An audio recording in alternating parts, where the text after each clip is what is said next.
Shalom, bersama Yohanes di sini dan selama 10 menit ke depan mari kita merenungkan kebenaran firman Tuhan. Terlebih dahulu mari kita berdoa bersama-sama. Bapa, kami bersyukur kepadamu buat kesempatan yang Kau berikan pada kami untuk kami boleh bersekutu dalam firman Tuhan. Kiranya Roh-Mu yang kudus yang menuntun kami supaya kami beroleh pengertian, beroleh hikmat, dan dibawa pada pengenalan yang benar akan Engkau Tuhan. Di dalam nama Tuhan Yesus, Juru Selamat kami yang hidup, kami berdoa. Amin. Puji Tuhan, melanjutkan seri pembelajaran kita tentang manusia yang baru, tentang manusia lama yang harus ditinggalkan. Mari kita buka lagi dalam Efesus pasal 4 ayat 17-19. Sebab itu kukatakan dan kutegaskan ini kepadamu di dalam Tuhan. Jangan hidup lagi sama seperti orang-orang yang tidak mengenal Allah dengan pikirannya yang sia-sia dan pengertiannya yang gelap, jauh dari hidup persekutuan dengan Allah, karena kebodohan yang ada di dalam mereka dan karena kedegilan hati mereka. Perasaan mereka telah tumpul, sehingga mereka menyerahkan diri kepada hawa nafsu dan mengerjakan dengan serakah segala macam kecemaran. Kita sudah belajar bahwa siapa yang dalam Kristus adalah ciptaan yang baru. Dan menjadi ciptaan yang baru, manusia yang baru, berarti harus menanggalkan manusia yang lama. Apa yang harus ditanggalkan? Karakteristik apa dari manusia lama yang harus ditanggalkan? Ayat 17 mengajarkan kita tentang pikiran yang sia-sia. Pikiran yang terpusat pada diri sendiri, pikiran yang terpusat pada kesementaraan, nggak mau memandang pada kekekalan. Dan kita belajar dari ayat yang 18, pengertiannya yang gelap, jauh dari hidup persekutuan dengan Allah. Bodoh dan degil hatinya, bodoh dan keras kepala, bodoh tapi sok tahu, bodoh tapi keminter.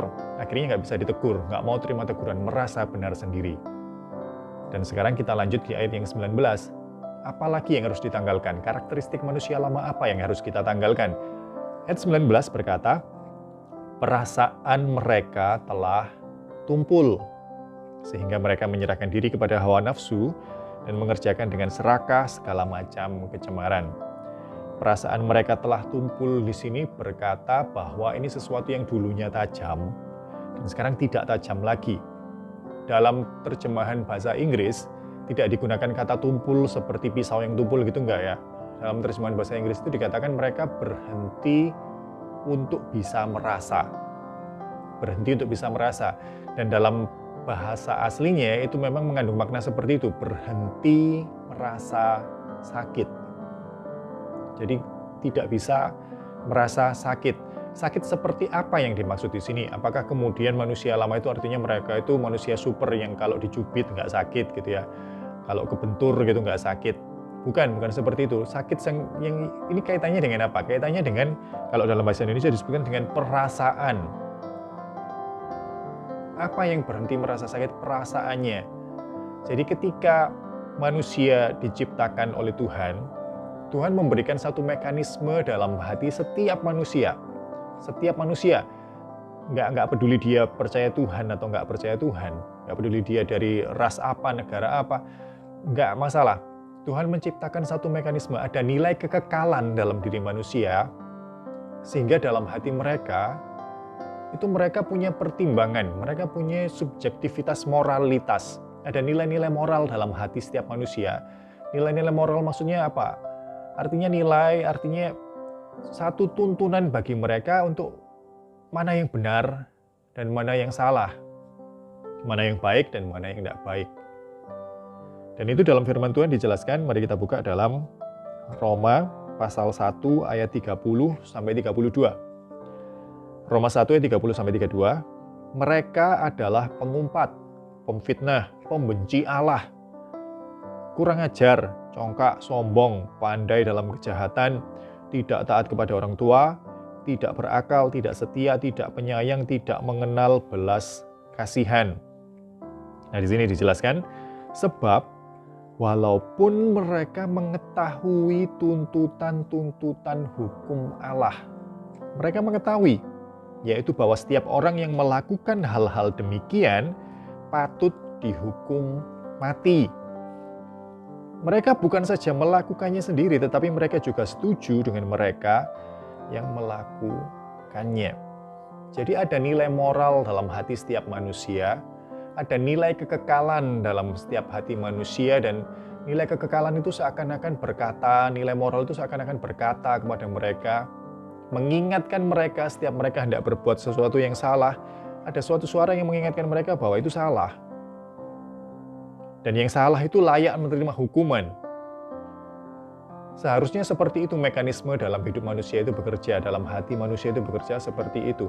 Tapi, dan teguran itu bisa dianalogikan dengan rasa sakit tadi. Tapi manusia kemudian seiring berjalannya waktu, seiring mereka memilih melakukan, walaupun tetap ada suara yang mengingatkan mereka untuk jangan melakukan, tapi karena godaan begitu besar, kembali ke Efesus tadi ya, dikatakan di sana mereka menyerahkan diri kepada hawa nafsu. Jadi lepas dari adanya suara yang mengingatkan mereka tentang bahwa itu salah, karena hawa nafsu begitu besar dalam diri manusia, mereka tetap melakukannya. Dan ketika mereka melakukannya, itu mungkin cara gampang itu nilai diri kita sendiri ketika kita mencontek pertama kali. Ada rasa gimana dalam hati kita? Ada rasa enggak enak gitu ya, waduh ini salah. Mungkin kita bisa sampai keringetan gitu ya. Tapi akhirnya karena kita kepepet, ya kita tetap mencontek. Enggak enak rasanya tapi tetap mencontek. Begitu mencontek, enggak ketahuan, dapat nilai baik. Ulangan lagi, kepepet lagi, nyontek lagi enggak? Kemungkinan besar akan nyontek. Dan seiring bertambahnya volume untuk melakukan mencontek tadi, kira-kira rasa deg-degan tadi, rasa enggak enak tadi semakin kuat atau semakin lemah? Semakin lemah ya. Dan di situ loh dikatakan manusia lama itu seperti itu. Mereka itu dikatakan kan mereka menyerahkan diri kepada hawa nafsu, ayat yang ke Efesus pasal 4 tadi, mereka menyerahkan diri. Jadi bukan mereka dipaksa, mereka menyerahkan diri kepada hawa nafsu, sesuatu yang menjadi keputusan mereka sendiri. Mereka memutuskan untuk mengikuti hawa nafsunya. Dan keputusan itu kemudian menjadi tindakan. Dan tindakan itu yang dilakukan berulang-ulang menjadi kebiasaan. Dan kebiasaan itu menjadi apa? Menjadi karakter. Dan itulah manusia itu seperti itu. Manusia lama itu seperti itu. Awalnya takut, awalnya gemeteran ketika mau mencuri, mau apa melakukan yang salah, takut. Tapi karena hawa nafsu begitu kuat, mereka tetap melakukannya. Dan semakin sering melakukannya. Dan semakin sering mereka melakukannya, maka suara moral itu, suara benar salah itu semakin lemah terdengar di telinga hati mereka. Dan mereka semakin tenggelam dalam kebejatan. Mereka menyerahkan diri kepada hawa nafsu dan hasilnya apa? Mengerjakan dengan serakah segala macam kecemaran. Ini karakteristik manusia lama yang harus kita tanggalkan. Firman Tuhan mengingatkan kita dalam 1 Korintus pasal 15 ayat 33, janganlah kamu sesat. Pergaulan yang buruk merusakkan kebiasaan yang baik. Firman Tuhan mengingatkan kita untuk mempertahankan apa yang baik. Kebiasaan-kebiasaan yang baik.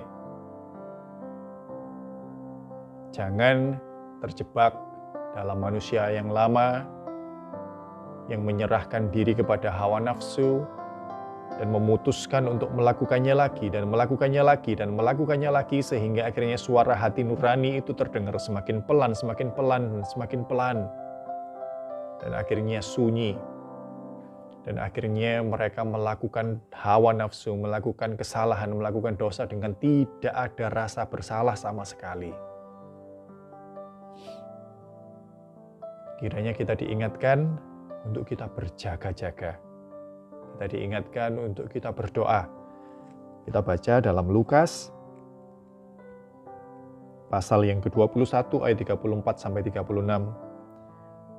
Jagalah dirimu supaya hatimu jangan syarat oleh pesta pora dan kemabukan serta kepentingan-kepentingan duniawi, dan supaya hari Tuhan jangan dengan tiba-tiba jatuh ke atas dirimu seperti suatu jerat.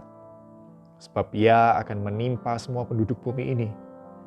Berjaga-jagalah senantiasa sambil berdoa, supaya kamu beroleh kekuatan untuk luput dari semua yang akan terjadi itu, dan supaya kamu tahan berdiri di hadapan manusia.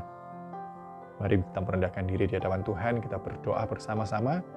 Kiranya Roh Kudus yang menuntun kita untuk kita mempertahankan hidup kita baik di hadapan Tuhan. Terima kasih Tuhan buat firman-Mu. Terima kasih buat kesempatan kami boleh diingatkan betapa lemahnya kami, betapa kami cenderung untuk menuruti hawa nafsu kedagingan kami. Dan saat kami terjebak, semakin sering kami melakukannya, semakin lemah suara yang mengingatkan kami untuk tidak melakukannya. Untuk itu kami merendahkan diri dan mohon kiranya Roh-Mu yang kudus yang memampukan kami untuk kami menjaga hidup kami benar di hadapan-Mu. Tegur kami, ingatkan kami akan segala kesalahan-kesalahan kami Tuhan. Kiranya hidup kami boleh berkenan dan hari Tuhan bukan lagi menjadi sesuatu yang menakutkan tetapi menjadi sesuatu yang kami nanti-nantikan. Terima kasih Tuhan. Di dalam nama Tuhan Yesus kami berdoa. Amin. Tuhan memberkati.